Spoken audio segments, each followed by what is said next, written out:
అధికారులను ఎన్నుకునే సమయంలో మనం ప్రభు చిత్తం ఏమైనది, అధికారులు ఎలా ఉండాలి, గుణగణాలు ఆలోచన చేస్తే రోమా 13:1 అధికారములు దేవుని వలన నియమించబడి ఉన్నవి.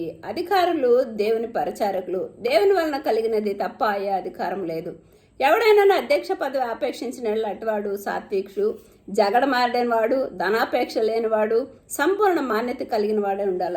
దేవుని యందు విశ్వాసం ఉంచి బహుధైర్యం కలవాడై ఉండాలా.